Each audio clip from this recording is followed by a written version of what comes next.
They say the average millionaire has at least 7 streams of income. And it's usually because they start getting to a place where they create some time freedom, but we're not the kind of people that just we're not going to go sit by the pool, So we find other things that we love and we go out and we do those, and we find a way to improve the community, to give back, to create more things that inadvertently make more money. Better Than Rich Show listener, another great episode for you. We've had a couple of unbelievable individuals talk about real estate and how to create time freedom and money freedom through the avenue of real estate. And today is another one of those conversations. And this is with Shannon Robnett, 25 years of experience here. And he's been involved start to finish with over $350 million in construction projects specific to multifamily, professional office buildings, city halls, fire, police stations, schools, all those types of different projects. And we get into some strategies on how you can learn specifically not only what Shannon did, but you could take some tactical approaches to investing that are pretty wise when it comes to partnering with syndications and how you can be a capital investor, but also I ask them questions on how to become the syndicate and how you can play the middleman. Really great conversation. Again, how to leverage your time and how to leverage your money. So that way you can build a machine to make money with your business, take the money and put it into passive income and investments where your money makes more money for you. So that way you can get 3x freedom, time, location, and money freedom. So you can spend your time on what matters most to you, hence becoming better than rich. So another great episode with Shannon Robnett on the Better Than Rich Show.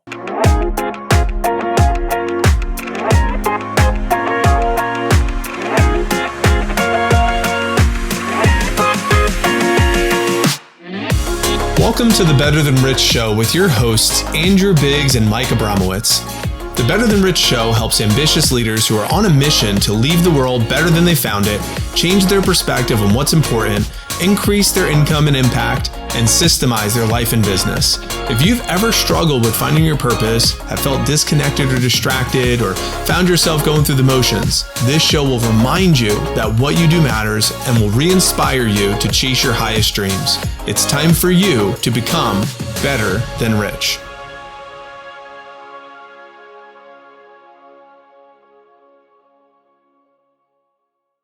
Welcome back to the Better Than Rich Show. I'm your host today, Mike Abramowitz. I am here with Shannon Robnett. Shannon, welcome to the Better Than Rich Show. Hey, thanks, Mike. Appreciate you having me on.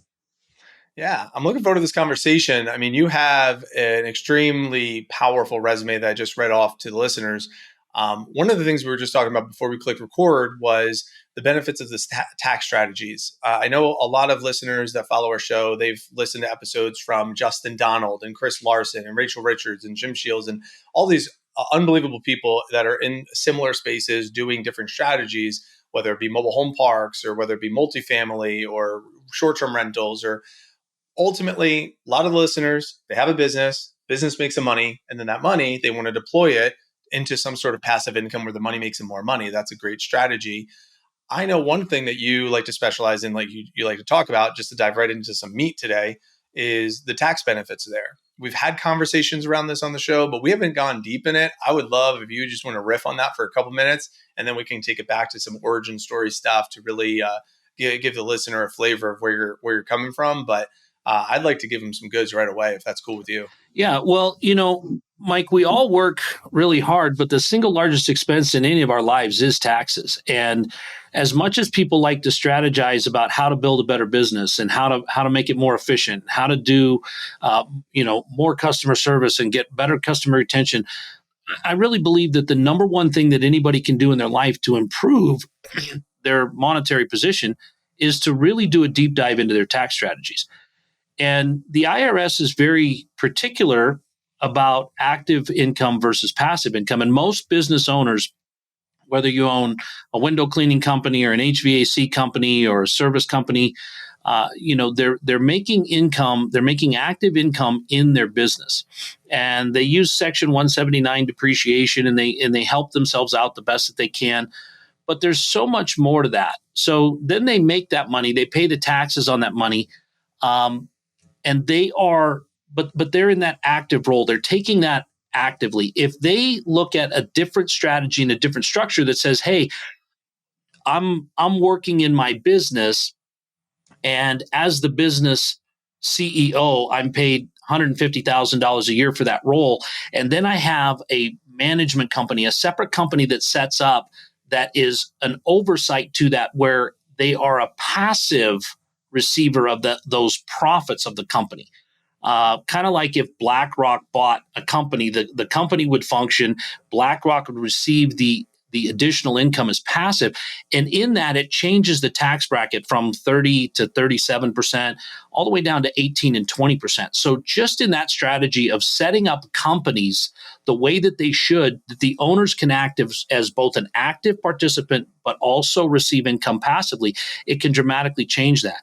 The same is true for real estate. Most people forget that real estate is one of the very, very few assets that you can leverage to the point that you can and still receive tax benefits from it. So let's just take the example of a $10 million apartment complex. We would be able to do a cost segregation study on that $10 million apartment complex and probably receive tax benefits, accelerated tax benefits around the $4 million mark. The investors or the owner of that would then be able to apply 60% of that in fiscal year 2024 to their income as depreciation. Now, whether you're taking that as active income or passive income is another caveat with the IRS, and we can talk about that more if you want to. But then they're able to take all of the earnings against those passive losses, because depreciation is viewed as a loss. And so really what it allows you to do in the worst case scenario is it allows you to buy a $10 million asset. We're going to say, you're going to go 30% down on that. So you've got $3 million down. You're going to be able to receive a $4 to $5 million tax depreciation credit in the first year that will either allow you to take that against your active income, depending on your status with the IRS, or against the next $4 million worth of passive income, saving you 20% on all that income because you're taking passive income against passive losses.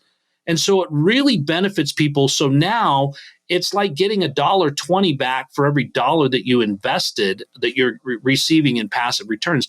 And a lot of people don't understand that, and they're not leveraging it to that point.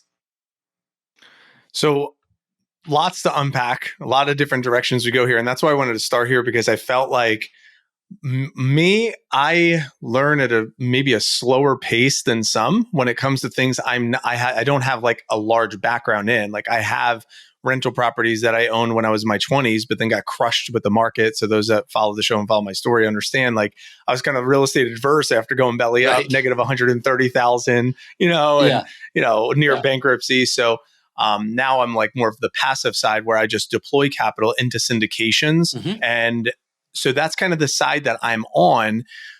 And my curiosity from what you just shared is when I heard putting $3 million down on a $10 million apartment complex, not that I zoned out, but a little piece of me said, well, I don't have $3 million right now to put down on a $10 million apartment complex. And if a listener heard that and felt that like small feeling as well, what would you say to that individual? Are you suggesting take your version of it? Maybe it's $30,000 down on $100,000 or like Sure. What is your version of that? And also, my follow up to that would be, if I wanted to play a part in that $3 million deal where I was like a passive investor using capital or putting capital to work in that example, two examples there that you could speak to that maybe it resonates a little bit better. Well, for me, Mike, everybody that's listening to your show is trying to figure out how to make make more time and less money, right? To be able to work less, to be able to free up more time. So you could chase that scenario that you talked about and take your $30,000 and buy a $100,000 asset, right? And then you could be involved in that and you can manage it and you can just trade one job for another. Right? You can go take the money that's supposed to buy you freedom and you could go buy yourself another job. And there's a lot of people out there that do that, right? And I think as small business owners, that's our gut. That's our intuition, because that's what we've done that's got us here, right? But if we take that scenario and we look at syndications, which is, as you know, Mike, just a fancy word for partnerships, you're able to partner with some of the best in the industry. some of the names you mentioned that are out there. They've been in the market for a long time, like myself. They know what's coming. They know the cycles, and you're really partnering with a business owner. The sponsor of the operation there is the business owner, much like your listener is the business owner in their realm. And so they could go reinvent the wheel and they could do it all themselves, or they could partner with somebody that is an expert in their field that's probably going to be able to get better returns and leave that person with the free time that they're desiring. And so there really are two ways to handle that. You could do the done for you or the do it yourself approach. And I'm going to bet, Mike, at this point, most of your listeners are going, I've done the done for me, or I've done the do it myself so much that where is this done for me button, right? And that's the internal conflict. But, to follow that up, there are opportunities for you at every level if you're looking, and it doesn't have to be that you're then buying another job, right? So my follow up to that would be, if there's someone listening to the show, 10,000, 100,000, 500,000, that's the amount of capital that they were able to put to work to them that helps them offset like a tax strategy. Thinking about that framework, what would you say from the passive stream that could get them the highest return and also the best tax benefits? What would you say for each of those tiers? Well, I think that, at the $10,000 level, I would say that you're probably going to. And it could be 10 to 50, we can call it, by the way. We tend to put a $50,000 investment floor on ours. And there's a couple of reasons why. First of all, there's some experience that comes with acquiring $50,000 in savings that we don't want your first or your last 50 grand, right? We want you to be in a position that your world operates regardless of what happens with this investment, because, the investing world, while we do have very extensive underwriting models, there is no exact science to it. We don't want people to be constantly stressed out because it's their only money. But if you're coming into that deal, you're able to literally think of it this way and say, hey, I made this 50 grand. I've saved this 50 grand. I've paid my taxes on this 50 grand. If I invested in a real estate type project, I can get the next 50 grand tax free through passive income, right? Because I'm going to invest that. And maybe it's not quite a dollar for dollar, but it allows you to get the next chunk of revenue tax free. So then if you've received, a typical deal for us would be like a 6% cash on cash, and usually a 15 to 20% IRR over a 5-year period. So I'm going to use 100 grand for easy math. It means you're going to get about $6,000 a year in passive income. So at the end of 5 years, you've received $30,000 in passive income.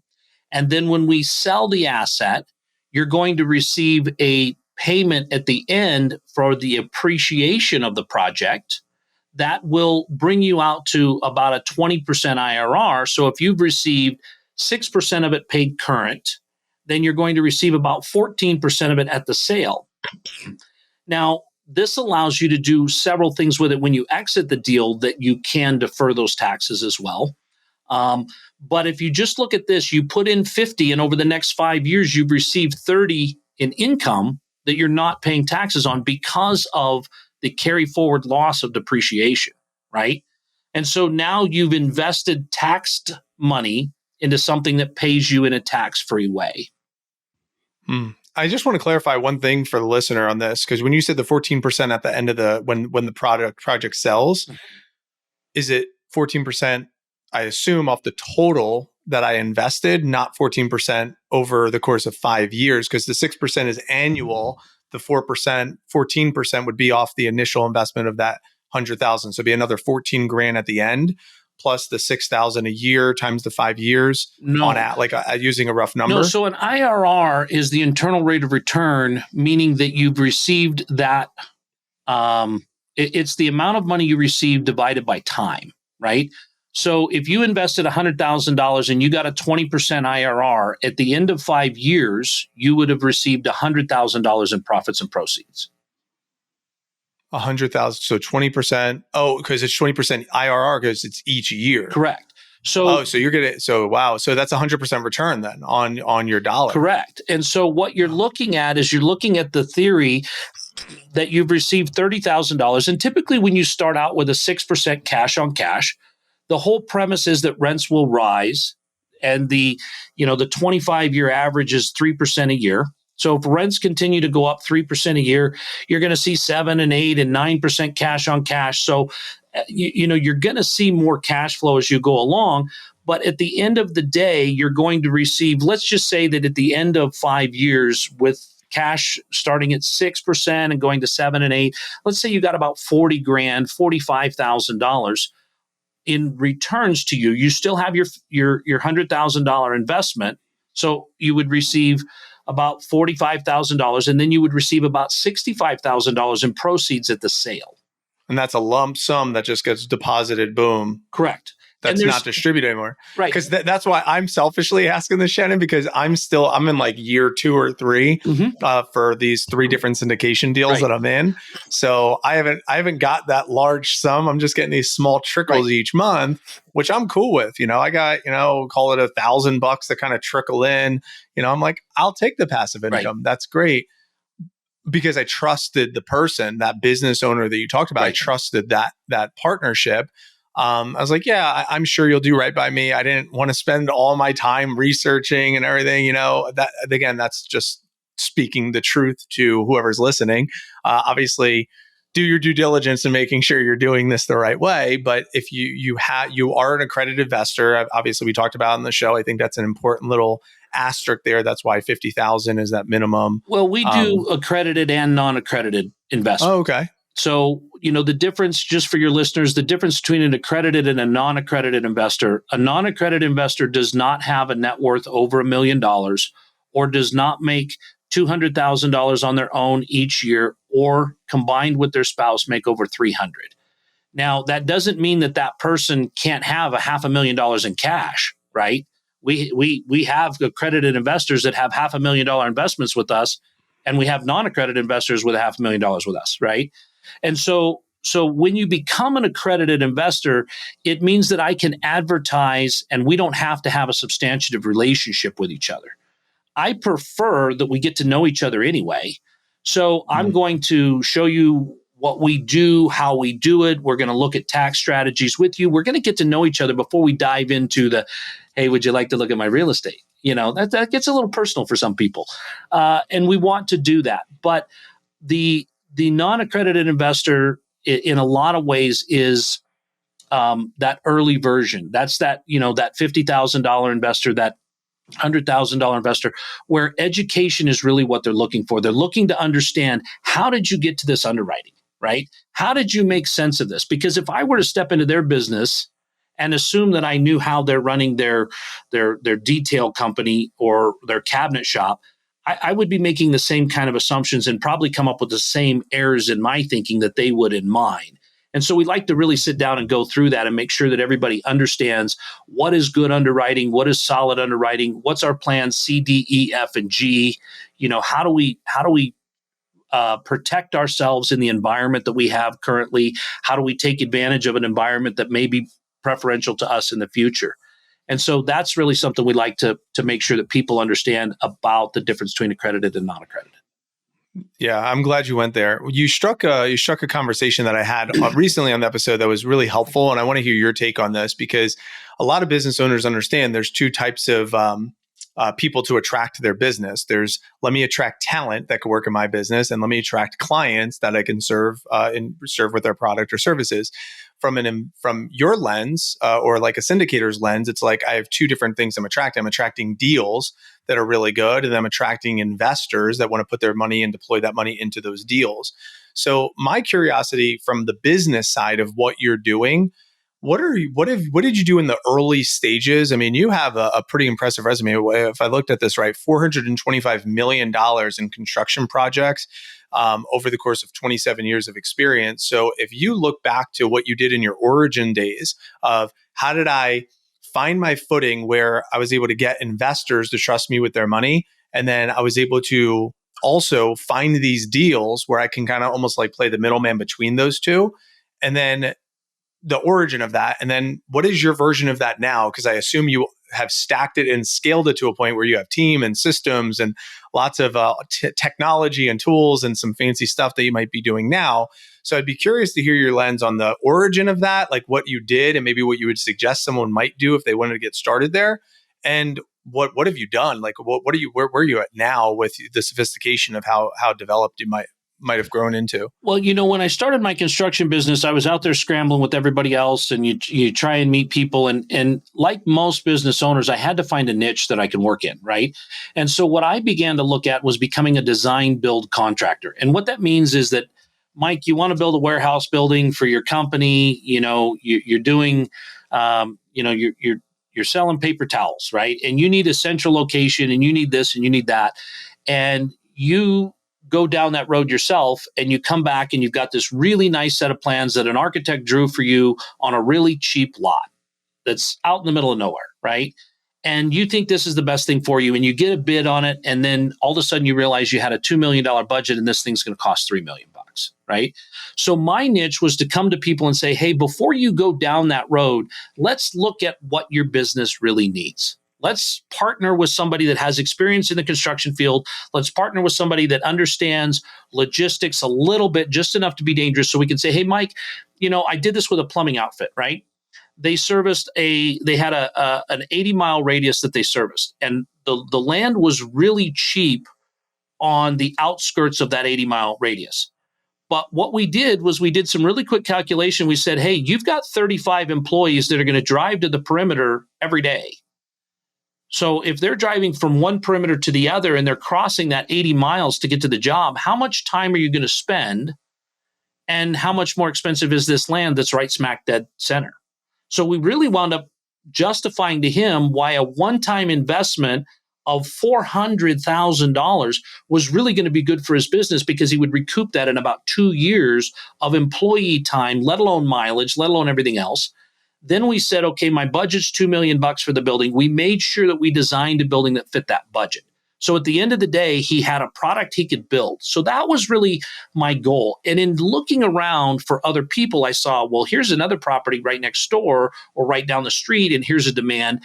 And then I began to find individual investors. I found a couple of doctors. I'd find, a very successful real estate agent that really liked to sell stuff but didn't know how to really own it. And I found single people that I could partner with to do the projects. And I continued to do that. I started doing that in 2001, 2002. And I continued that until in 2017, I started an apartment complex where the cash injection was $19 million. I had a family office that did that cash injection. And then the family office, when we finished that project, they dissolved. Mom and dad had both passed. There was an exit clause for everybody. Everybody decided it'd be better to do something different. And my single source of capital just went away. And so at that point, I pivoted and I said, okay, I know how to do this. I've been doing this for 30 years. I know what's going on in this part. I know how to put the deal together. Now I need to go attract the investor that's going to want this, that is going to make up a more diversified pool. And instead of having one investor for 19 million, I'm going to have 200 investors for 100,000 apiece. Right. And so I began to build that. But like a lot of syndicators, or unlike a lot of syndicators, I had a track record of doing the deed first. And then I came in to learn how to syndicate. In fact, the guy that taught me how to syndicate came out of Hollywood, because all Hollywood movies are syndicated capital, because there's no bank that's going to loan you money on I don't care who you got in it. You might have Brad Pitt in it. They're not going to loan you money. So you've got to syndicate and stack capital. And so I learned how to do that through that lens and have been able to create different things. But I had that experience. And so now for me, deal flow has been coming. You build those networks over the last 30 years. There's been a lot of technology advances. It just allows people to get more access to me more access to them. But we've been able to partner with people, find deals, find land, find investment properties, all that kind of stuff. And that deal flow hasn't been really that much of an issue. It's been the capital side that has been where our constraint has happened, and we've continued to improve that outreach, much like a small business owner would to get more customers. And with that, we've provided a higher than average returns. We've surpassed projections by a long shot on deals. We've over delivered on the promises we made, and that's been what's kept. We've got about a 98% reinvest rate. Wow, that's strong. Yeah, 98% strong. What a great example, by the way, Shannon, of what listener. I just want to make sure you caught this. He said, "I already had my genius. I knew exactly what I was good at, and then if I heard this right, I had to kind of shift a little bit and become really good at the other side, which is attracting the investors, and had a pivot. I was like, I had the bank of this family trust or this family unit is like 19 million, but then I had to pivot and say, how do I get 200 investors? It's just a little bit of a different strategy. It's kind of like if you're running a business and you have one big client, and that one client funnels all these leads to you. Think of the capital dollars as leads, and that one client just gives you 100 leads a month that you run your business on. But then that business that's giving you all those leads, they go out of business. Right. And you're like, oh crap, where do I go get all my leads from? Exactly. So what Shannon just said, I got to go source. Let me go source more leads. And that's a lot of that process. So I would love to kind of like park there just even more and say, okay, what are some of those lead generating strategies that maybe that you have found that have worked, and some of the ones that it's like, man, these really haven't worked as much? I know one of our clients, Matt, shout out to Matt Bergstrom. He is in the mobile home park space. He had a W-2. He quit his W-2 to do this full time now that he's like been able to do this. But he has his virtual assistant team researching the family-owned mobile home parks. And then he has his virtual assistant team also researching potential capital investors, like you said, high income earners. And they're going out, doing some research, organizing the spreadsheets. And then he has a team calling and booking appointments and qualifying them in his way, and then setting up the meetings with him. And then he has the conversations with both parties, just kind of playing that middleman. And it's been really cool to watch him build this over the last in the last 14 months. I believe he's now closed, if I'm not mistaken, Matt, you could correct me, I think he just closed his third sale, his third deal, by kind of playing the middleman, using his virtual assistant team, using AI, and just some stuff that we taught him. It's pretty cool. I would love to hear like anything that you have to say on like Matt's example or your example from your lens of how you've attracted some of these leads in that sense. Well, like I said earlier, I think the most important thing is education. And so we really work hard to put out education that helps people understand. The one thing that I can see is that whoever Matt is contacting, he may have a list of 100, and he may, talk with 20, and he may close 10. The 10 that he's closing probably already understand what Matt is doing, right? They understand real estate, and so he's filtering down that way. What we look at is we say, hey, we want to educate 100. And then once we've educated 100, our close rate will probably be 35 or 40%, right? And so we look at it from that lens that says, hey, how can I be of service to you, right? Most small business owners are in the service business, whether they build a widget or they walk your dog or whatever it is, they're service related, and they have to take what they know. I know how to clean the best, the windows are the best clean windows in town, but you have to convey that, and you have to show people that you can do that. And we choose to do that through education and some of the resources that we have. We've got hundreds of videos that explain a lot of the things we do. I'm personally willing to sit down with people and go through the underwriting. I'll get as far in the weeds as you want to go. I even have investors fly into town. We walk the projects. I meet them in Houston. I meet them in Florida. We go through the deal from a hands-on point of view because it's their money. And we want them to understand that, look, I've been doing this for a long time, but me saying that doesn't mean a whole lot. Let me show you what I know. And let me help you understand that so that you become a more intelligent investor that can make an informed decision, not just a December 27th, I got to get some of this money out the door and get some depreciation. So I make a decision. Well, number one, I love education as a lead magnet here, because that's what we're saying. It's like, let me just give you, it's like an Alex Hermosi. Let me give you a ton of value up front. Right. and it would be stupid for you not to do business with me once I give you all this value. So I really love that approach. And by the way, listener, if you have not checked out Shannon's YouTube channel, it is loaded with awesome content, lots of videos, lots of reels, short videos, long form. Your team does a really great job with your graphics, with your video editing. Really dedicated a lot of time to that. So listen, I recommend you checking that out for sure.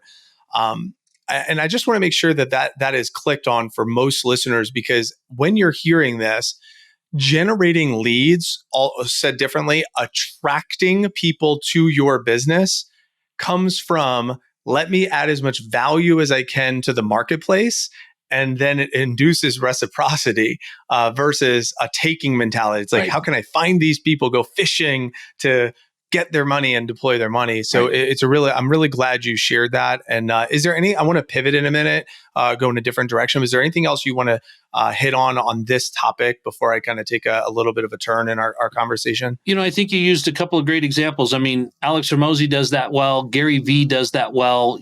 And I'm guessing that most of your small business owners already do that well. That's why they're successful, right? It's not enough to build the finest cabinet in town. It's letting people know and understand what makes yours the best, right? And it's not so much that we're advertising that we are the best. We're one of several great options for you. And once you understand this information, you can definitely go apply that information to a lot of different investments. But having that information and that basic understanding is definitely something that you've got to do, and that is going to be very beneficial for you in the future. It's great. So here's my little pivot, a little bit of a pivot. What is your day-to-day? What would you say is now your day-to-day? If you look at your schedule, if you look at what you're focused on, you have an established business, you have an established brand. I know you said you're kind of like going out to these sites doing these one-offs, but if you look at your schedule, the boundaries in your schedule, or like the reaction of like how people get your attention, like, and what you're focused on. Can you kind of give us a picture of that? And then if there's personal, like you could bring in personal, gym, fun, friends, family, like any of that stuff too, along with some of the professional, I think that could be helpful. Well, the first thing that I do every day is I start my day for me, right? I mean, every morning I get up, I'm intentional. I do a hot sauna and read, and then I do a cold plunge because I got to start my day right. Because if I come out of bed, Captain Grumpy Pants, it's not going to be good for everybody, right? Or anybody. But, my day consists of typically I've got 2 or 3 appointments with investors. I've got another great gal that works for me. She's worked for me for a couple of years. She was originally an investor and then came to work for me. And she gets preliminary phone calls set up. I mean, she's talking with people initially. She gets them some information, but I want to talk with everybody. I want to make sure that we are a good fit, not just thinking we're a good fit, right? I want to make sure that your objectives are in alignment with ours, because the last thing I want is your money and putting you in a deal that isn't beneficial for you, right? If I've got somebody that's primarily focused on tax credits and tax benefits, and we've got them in a cash flow deal that's really high cash flow, like a fund that we've got a fund now that's doing 11 to 13%, but there's no tax benefits. And if your primary focus is tax benefits, then either the education has fallen apart, or somehow we've got to get in alignment, because I want you to be successful in your goal, not mine, your goals. And then to clarify, those investors, are those prospects that are looking to be investors, or are they current investors that are deploying their capital with you? Just to clarify on that. Both. Okay. So, I've got a meeting with a prospect, and then I've got a meeting today with one that's already invested with us, and then I've got a meeting tonight with another one who's invested with us, who's dragging along a buddy of his, right? And so I'm meeting with those people. First thing in the morning, I get into operations with my staff, whether that's the construction team, whether that's the leasing team, and make sure that we're doing the things that I need to do for them to get those things answered. And then we're moving on from there. But, typically it's always different. And this is the thing I love about my day, right? I've got the kind of variety that I want. I love talking with people. I love educating people. I love solving problems. And so I get that in different segments. But it's not something where I'm stuck in one groove where I'm problem solving all day long. I'm beating my head against the wall. I get variety so I don't get too antsy. And I think that's great. And I know I cut you off there. And I know you're saying that you also have your podcast and you're doing podcast guesting too, as well, like speaking to other audiences like this and also having your own show as well. So I just wanted to click on this because a lot of times when we talk about in our community, high value activities versus low value activities, what you just shared is a lot of high value activities. Get my day started, take care of my personal, my mental health, my physical health. And then I'm going to make sure that I'm serving my team. So it's like, they're not serving me. I'm showing up to serve them. I want to make sure their job is as easy as possible. What do they need from me for them to do a great job? And then I go into client facing or prospect facing activities to help those individuals solve problems and be a solution finder for each of them. So I'm also serving those individuals. So a lot of what I heard, I'm serving myself first. I'm serving my team, and then I'm serving my prospects and clients. And then you're also serving your community with any type of education that you're providing. So it's very much like a serving myself and then a serving of other people. What I didn't hear you say is, I'm managing my inbox. I'm responding to a ton of emails. I'm sending out a bunch of messages on social media. I didn't hear you say I'm updating my spreadsheets and my CRM and putting a lot of data input. I'm answering my phone calls nonstop of people constantly getting my attention. I didn't hear you say any of that stuff. No, if you see me doing that, bring a fire extinguisher because it's all gone very, very badly. There's two things I want to say to this. One is, in order to be selfless, you first have to be selfish. You cannot pour from an empty cup, Mike. You cannot run yourself 17, 16 hours a day in and day out in the service of others and be of value after a couple months. So you really have to prioritize yourself. And it took me a lot of years to figure this out. But the second thing I want to say about that is, in order to be at my best to serve those that work with me, to serve those that we work for, every year I sit down and I list out every activity I do. And then I rank them in order of importance to make this boat float. And every year I cut off the bottom third.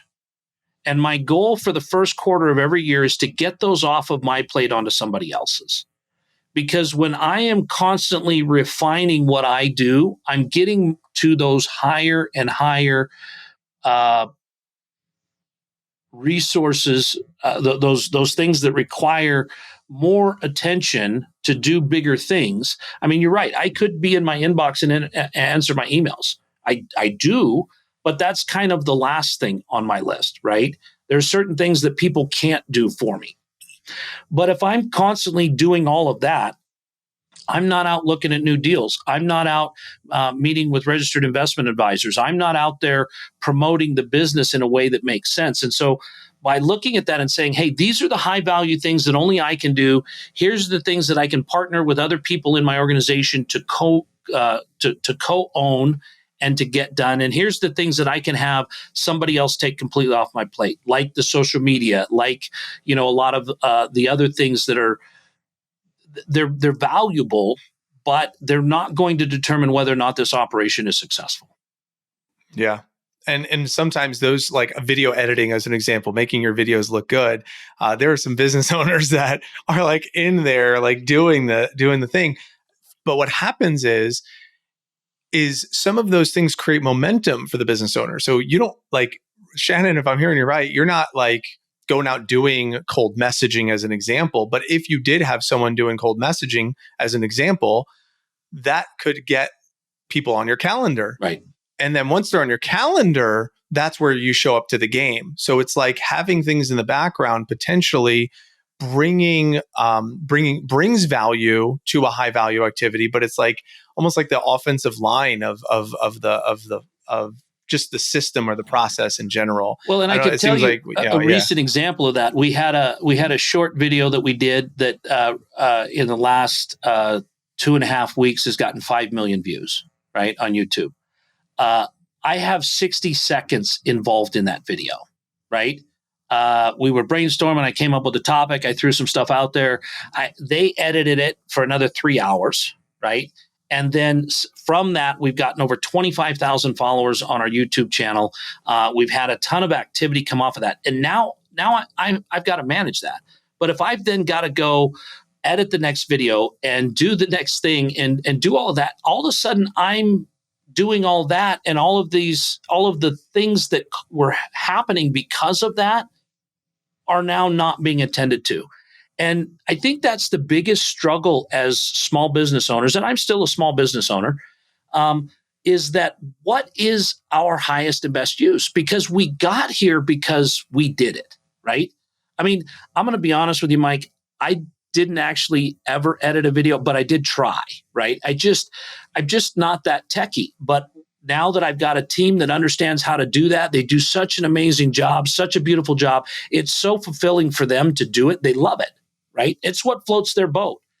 We're able to do the other things. And I think it's very important that, here we are, we're recording this in January, that people take a look at what their high value activities are as business owners and really look to shorten that up and free up more time in those high value activities and watch their business bloom. I know that nobody's going to be you. You're never going to hire somebody that's as good as you, but you can hire somebody that's 120% better than you in some areas and 65% in other areas that blended make a better option than you spending all of your time in those activities. I love that. Question that I'm curious on the personal front, with the time freedom, evenings, weekends, outside of office hours, we know that you list off some of the high value activities to treat yourself, high value activities in your business. Are there other high value activities that make what you have built worthwhile for you, whether that's like family or friends or faith or community, or something that you're also, making the fruits of your business be impacted beyond just you and the business? What would you say to that? Well, yeah, I mean, so I have time freedom to some extent. We're working on more of that, right? But there's a particular gentleman that I work with who is a vet, and his mission is to help vets and first responders suffering from PTSD, right? And he's got a nonprofit. And here's a guy who has got all the heart in the world and little or no business experience and little or no business systems, right? So I'm able to pull him in, bring him into the team. We spend time brainstorming. He hits the road. He goes and implements stuff. Another passion of mine, Mike, is flying. I've been a pilot for, 20 years now. And it's something that I love to do. But I also like tax benefits. And so I've created a flight school where we're using the Section 179 bonus depreciation on airplanes. So I have a fleet of aircraft, right? But I'm teaching other people how to fly. I've got instructors that are working through their passion to become commercial pilots. I've got new people coming in. And so what I've done is I've used that free time to create other businesses. They say the average millionaire has at least 7 streams of income. And it's usually because they start getting to a place where they create some time freedom, but we're not the kind of people that just we're not going to go sit by the pool, So we find other things that we love and we go out and we do those, and we find a way to improve the community, to give back, to create more things that inadvertently make more money.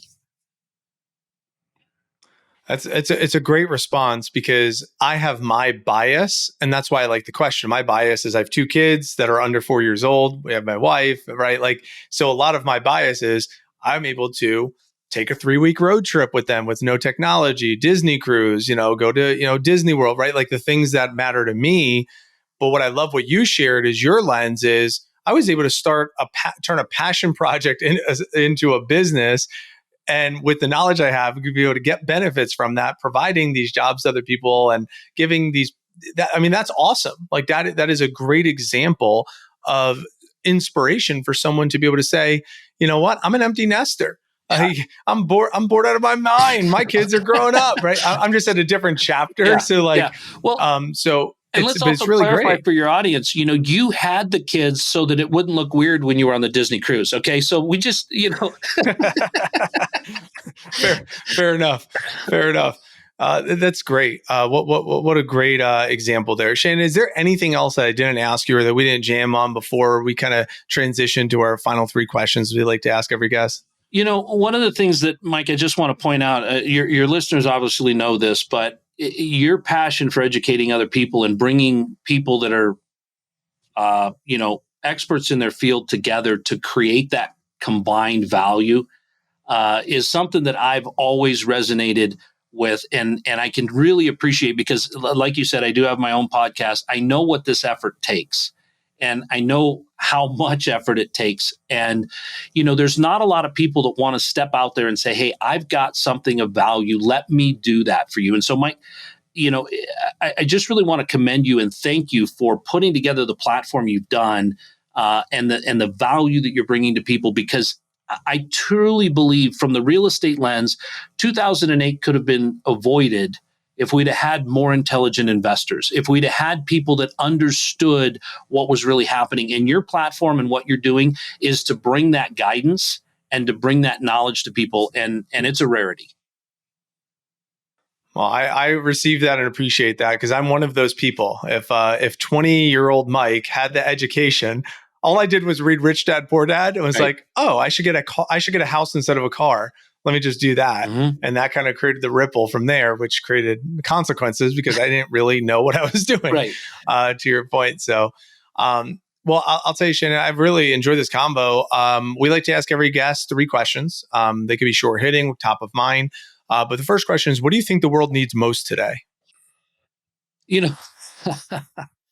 I think the world needs a lot more grace and understanding that people are different. I think too often we hear, the loudest person in the room, and I think that tolerance for each other. Mike, you and I are in very different businesses, but we've got a lot in common. But I also bet that if we spend enough time together, we would find three things that we're passionate about that the other person is adamantly the opposite on. But finding that commonality and building where you can is really, I think, what we could use a lot more of. Just taking the time to realize that the person on the other side of the conversation is still a person.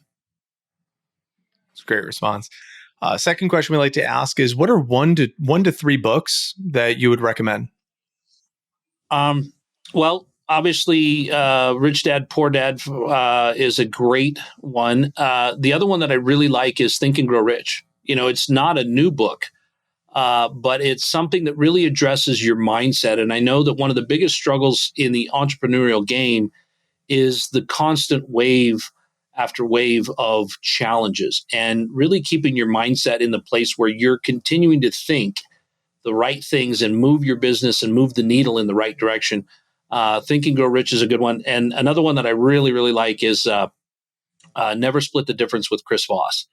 The art of negotiating is something that, whether you've got kids under 4, so you better read this book, because you're going to be negotiating very soon, if you're not already. But it just allows you to position yourself differently in your daily world that allows for the kind of results that you're looking for. Excellent. We've heard those books many times. So, listener, if you've not got them, please do. They're really fantastic resources. The third question: what does it mean to you to be better than rich? I crossed the milestone of 50 in August of last year, and I also set the goal for getting back to being under 200 pounds. I didn't quite hit it by the end of the year.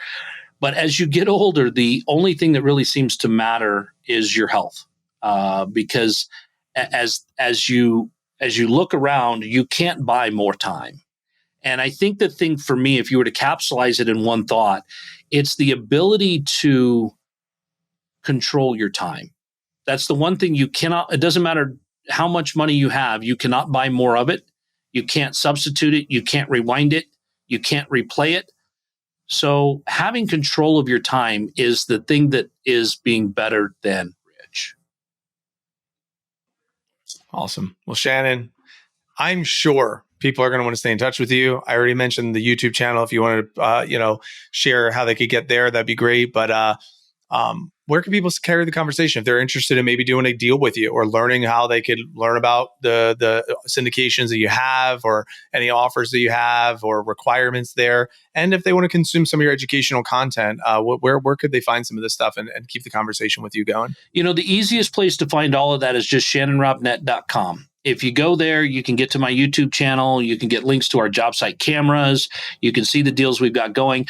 All of this is available in one spot, but we are on YouTube. We've got Shannon Robnett. We also have The Intelligent Investor on YouTube, but shannonrobnett.com will have all that in one spot for you.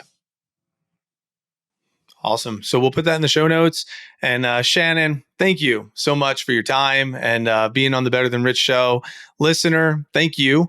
As always, we obviously wouldn't have a platform or community without listeners. So thank you for being here. For many of you that know, right now, we're kind of doing like a little bit of a rebrand with our products, calling them, instead of Better Than Rich AI-powered virtual assistant services, which is a really long title. We're doing a rebrand and calling it Time Rich. So if any of you have seen anything come out recently in your inbox or your email that says Time Rich, that is from us. And we are doing a free 90-day delegation plan with our rebrand to sit down with you, myself, or someone from our team to do a full delegation plan, whether it be offloading those low value tasks or a lot of what Shannon talked about, video editing, graphic design, outreach, whatever it might be.